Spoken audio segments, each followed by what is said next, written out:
Hello to all of you. तो start करते हैं 1D बॉक्स या फिर 1D इन्फिनाइट पोटेंशियल वेल। ठीक है, तो इसके ऊपर क्वेश्चन दो तरीके से फ्रेम हो सकता है। ठीक है, या तो आपके पास वो 1D इन्फिनाइट पोटेंशियल वेल आपके पास पूछ सकता है कि वो अनसिमेट्रिक पोटेंशियल वेल है, अनसिमेट्रिक पोटेंशियल वेल है। ठीक है, और दूसरा या फिर हम उसे कह सकते हैं कि आपके पास वो सिमेट्रिक पोटेंशियल वेल है। ठीक है, अब देखिए इस वीडियो में जो हम डिस्कस करने वाले हैं वो आपके पास अनसिमेट्रिक करने वाले हैं। ठीक है, फिर बाद में सिमेट्रिक कर देंगे। ठीक है, ओके। तो यहाँ पर सिमेट्रिक असिमेट्रिक का मतलब क्या है? तो यहाँ पर मैं वन डायमेंशनल पहले तो इन्फिनिट पोटेंशियल वेल बना रहा हूँ। ठीक है, इन्फिनिट का मतलब कि इसकी जो ये दीवारें हैं, ठीक है, जहाँ पर अभी खत्म हो रहा है, इसकी स्टार्टिंग और एंडिंग है। ठीक है, 0 to a। ठीक है, मतलब कि 0 to a आपके पास ये अनसिमेट्रिक हो गया। और सिमेट्रिक कैसा होगा? सिमेट्रिक ऐसा होता है जब आपके पास ये 0 - a to +a होता तो सिमेट्रिक हो गया ना आपके पास ओरिजिन के अराउंड। पर यहाँ पर ये असिमेट्रिक है और ये आपके पास क्या है? इन्फिनिट पोटेंशियल वेल है। ओके, तो यहाँ पर आपके पास ये इस लेवल पे रखा हुआ है तो पोटेंशियल इस लेवल पे 0 है। ठीक है, आउटसाइड आपके पास क्या होगा? पोटेंशियल देखिए आउटसाइड आपके पास इन्फिनिटी है, ये तो पोटेंशियल आउटसाइड इन्फिनिटी है। इसकी बाउंड्रीज पे भी इन्फिनिटी है। ठीक है, और अगर पोटेंशियल बाहर इन्फिनिटी है तो आपके पास क्या होगा? वेव फंक्शन 0 होगा, बाहर वो एग्जिस्ट नहीं कर सकता। जो पार्टिकल इनसाइड है बॉक्स के वो आपके पास यहीं पर ही घूमता रहेगा, इसको क्रॉस नहीं कर सकता। ठीक है, ओके, तो ये बात मुझे समझ में आ गई है। तो यहाँ से मैं इसका फंक्शन लिख लेता हूँ। जो आपके पास पोटेंशियल है, पोटेंशियल आपके पास 0 होता है कहाँ पर? x 0 से लेके a के बीच में। ठीक है, 0 से लेके a के बीच में आपके पास पोटेंशियल देखिए लिखा कहाँ पर हुआ बॉक्स ये। ठीक है, यहाँ पर तो 0 है ना पोटेंशियल। और आपके पास पोटेंशियल आपके पास इन्फिनिटी होगा जब अदरवाइज। ठीक है, जब ये x 0 से a के बीच में नहीं होगा तो यहाँ पर लिख देता हूँ मैं अदरवाइज। ठीक है, इस कंडीशन को छोड़कर। ओके, तो आगे अब देखते हैं। हमें निकालना है कि जो ये आपके पास बॉल है, ठीक है, ये बॉल जो इनसाइड पोटेंशियल है, ठीक है, जो पार्टिकल है, मतलब कि पार्टिकल कहते होते हैं यहाँ पे। ठीक है, तो पार्टिकल का वेव फंक्शन कैसा बनेगा? ठीक है, उसका मोमेंटम कैसा होगा, उसकी एनर्जी कितनी होगी, तो ये सब बातें ये जानना चाहता है। ठीक है, तो पार्टिकल इन द बॉक्स, तो आइए देखते हैं। तो शुरुआत में मैं इनसाइड पोटेंशियल वेल के लिए आपका श्रोडिंगर इक्वेशन लिख देता हूँ। तो यहाँ पर हम इसे सॉल्व करते हैं। ठीक है, श्रोडिंगर इक्वेशन लिख लेते हैं inside the potential well.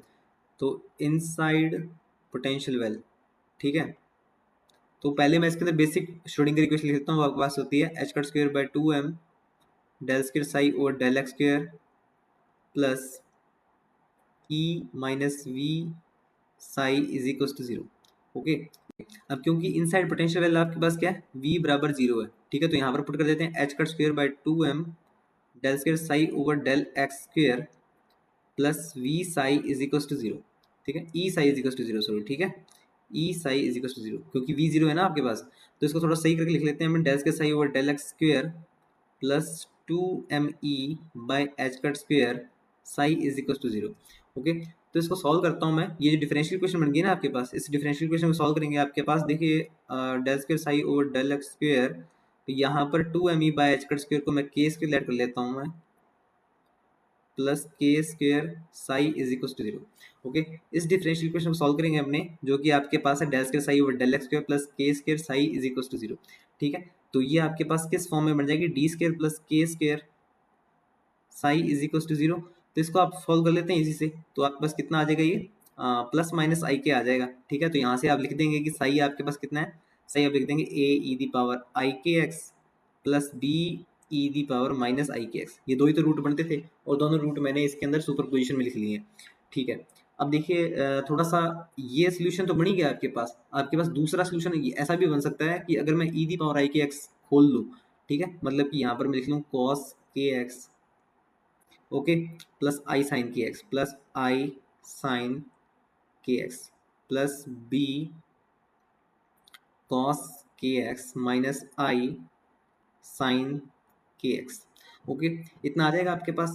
Okay, तो यहाँ से मैं अगर कॉस के एक्स कॉमन ले लूँ तो आपके पास आएगा ए plus B cos K x. ठीक है, और आपके पास आएगा प्लस आइटा ए minus B sign K x common लेने पर। ठीक है, साइन के एक्स। ओके, तो यहाँ से a प्लस बी को अगर मैं दूसरा क्वेश्चन भी लेट कर सकता हूँ ना, सी कॉस के एक्स प्लस ये सारे को मैं डी लेट कर लेता हूँ, डी साइन के एक्स। ठीक है, तो एक तो आपके पास जो सोल्यूशन की फॉर्म ऐसी बन गई है, ठीक है, और एक आपके पास सोल्यूशन की फॉर्म ऐसी बन गई है। ठीक है, तो आप किसी भी मैथ में डील कर सकते हो, ये सिर्फ मैथ का तरीका है, ठीक है, किसी भी मैथ को आप डील कर सकते हो, ठीक है। इजी हमारे पास ये कॉस वाली साइन चीज पड़ती है क्योंकि इसको समझना आसान है, ठीक है, समझना आसान है इसको। ओके, तो मैं भी इसको इसी लेता हूँ, इसको ही लेता हूँ मैं, ठीक है। तो यहाँ पर जैसे कि 1D बॉक्स था जो हमारे पास, जो x0 और x बराबर a, यहाँ पर जैसे कि मैंने कहा था कि आपके पास पोटेंशियल इन्फिनिटी है, पोटेंशियल इन्फिनिटी है तो वेव फंक्शन यहाँ पर क्या होगा, जीरो होगा बाउंड्री पर, ठीक है। तो यहाँ पर मुझे ये पता लगा कि आपके पास wave function at x is equal to zero is equal to zero, ठीक है, and wave function at x is equal to a also equal to zero, ठीक है। तो ये कंडीशन जो बाउंड्री कंडीशन है इसे हम कहते हैं बाउंड्री कंडीशन। बाउंड्री कंडीशन आपके पास इसके ऊपर भी लागू होगी, ठीक है।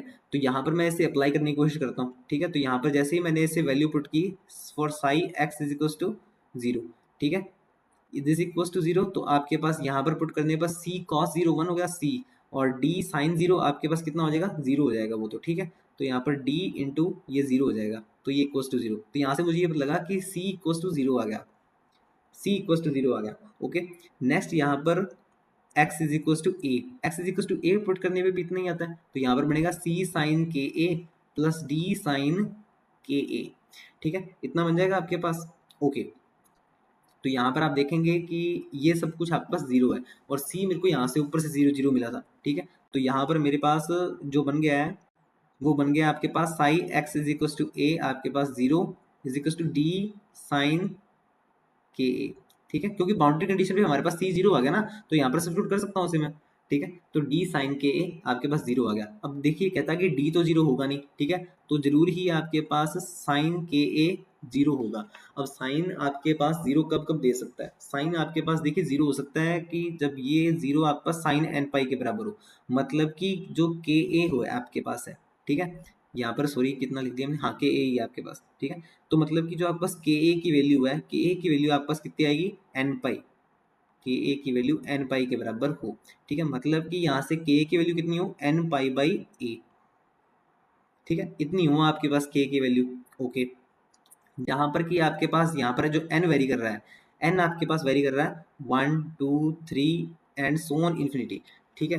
आप देखिए ऐसा भी कह सकते हैं कि एन आपके पास जीरो पुट करेंगे तब भी तो आपके पास साइन की वैल्यू यहाँ पर जीरो बन रही है, ठीक है। हाँ मैं जानता हूँ कि आपके पास इस वैल्यू पर ये जीरो बन रहा है, पर हम ये लेते नहीं है, तो इस चीज को मैं थोड़ा सा आगे एक्सप्लेन करूंगा कि हमने एन जीरो क्यों नहीं लिया, ठीक है। तो ओके, तो यहाँ पर मेरे पास k की वैल्यू इतनी आ गई, k is equal to N pi by A, और ऊपर मैंने k स्क्वायर को लेट किया था, आपको ध्यान है क्या, k स्क्वायर को मैंने लेट किया था 2me by h cut square, ठीक है। अगर इस k को कंपेयर कर दूं तो आपके पास कितना आएगा, n square pi square over a square is equal to 2me by h cut square. तो यहाँ से e की वैल्यू कितनी आ गई, n square pi square h cut square over 2ma square,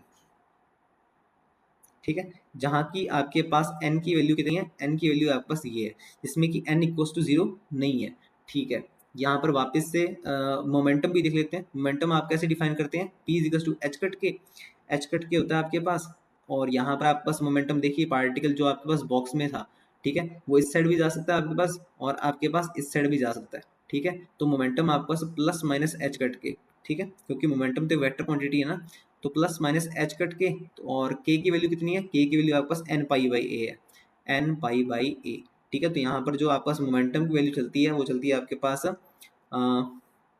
plus minus pi H cut by A and plus minus 2 pi H cut by A and so on, ठीक है, end में plus minus N pi H cut by A, ठीक है, ऐसा।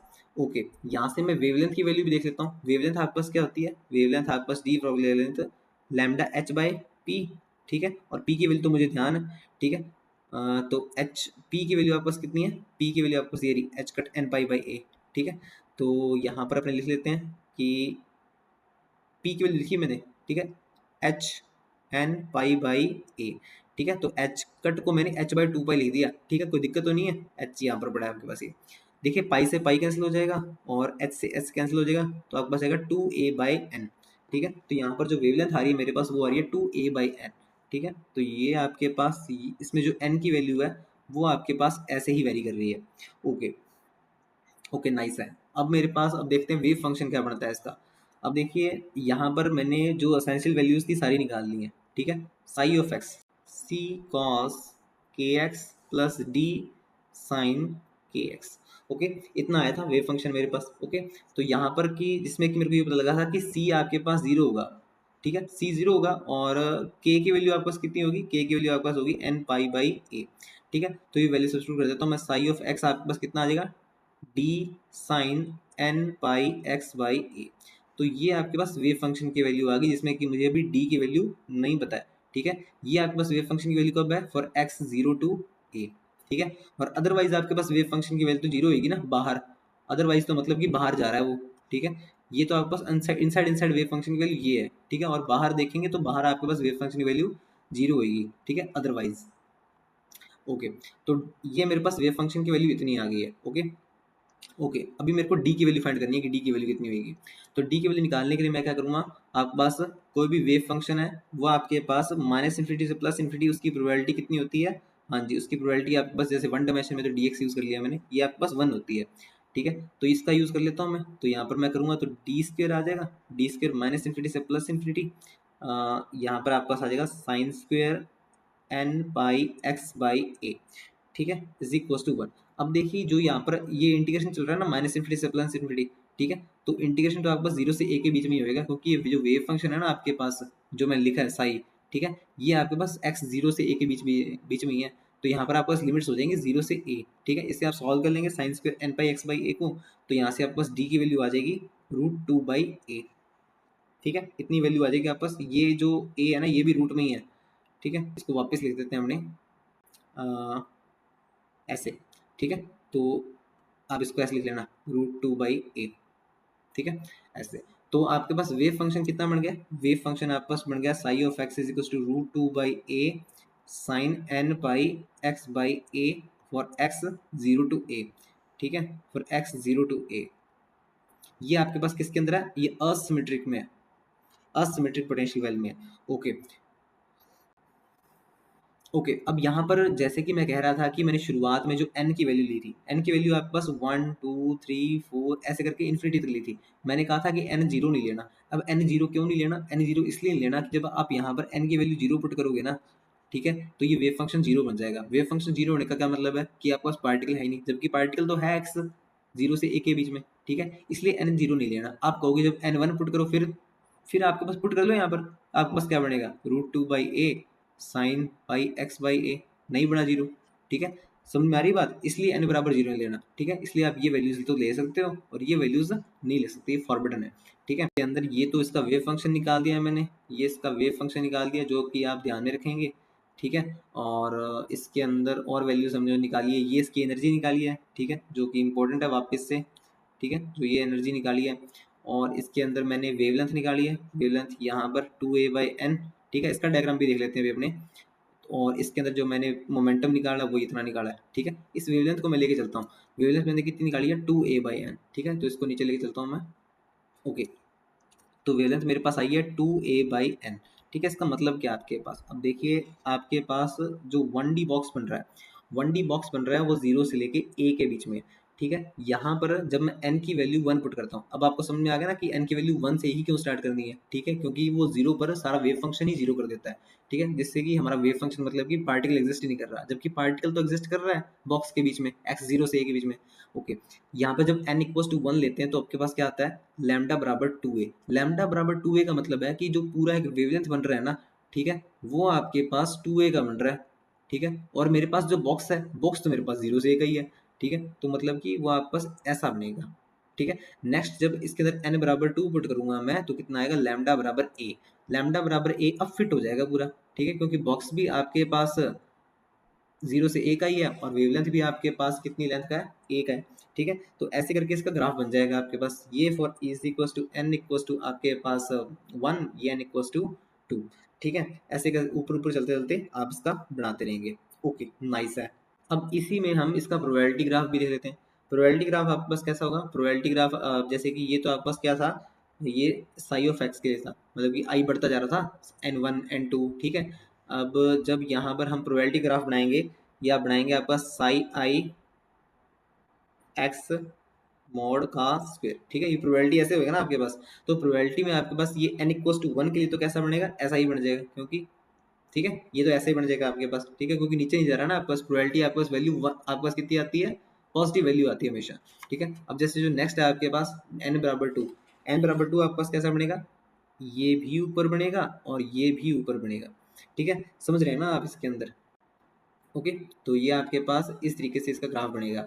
Okay, यहाँ पर अगर मैं पूछूं कि नंबर ऑफ मोड्स कितने होंगे, नंबर ऑफ मोड्स कहने का ये मतलब है कि कहाँ कहाँ वेव फंक्शन आपके पास जीरो हो रहा है, ठीक है। अगर तो मैं इसके अंदर बाउंड्री कैंसिल कर दूं, ठीक है, एक्सक्लूडिंग बाउंड्रीज को छोड़ दूं, बाउंड्रीज, ठीक है, एक्सक्लूडिंग बाउंड्रीज मतलब बाउंड्रीज मैंने छोड़ दी हैं, तो आपके पास नंबर ऑफ मोड्स कितने बनते हैं, देखिए यहाँ पर बाउंड्री को छोड़ दिया n = 1 के लिए तो जीरो बन रहे हैं, तो मतलब कि आपके पास n-1, ठीक है, मतलब 1 - 1 0, ठीक है, तो पहले में आपके पास जीरो बन रहे हैं मोड्स, दूसरे में देखिए आप टू टू आपके पास बाउंड्री बन रहे थे, वो तो मैंने काउंट करने नहीं, तो 2 - 1 हो जाएगा और 1 आपके पास बन रहा है ये इधर, ठीक है। अगर आपको इसके अंदर बाउंड्री के नोड्स भी इंक्लूड करने हैं, इंक्लूडिंग इंक्लूडिंग बाउंड्री करनी है तो आप क्या कर देंगे, जी n+1 कर देंगे, ठीक है। तो ये सिंपल सा टॉपिक था आपका, ठीक है, थैंक यू।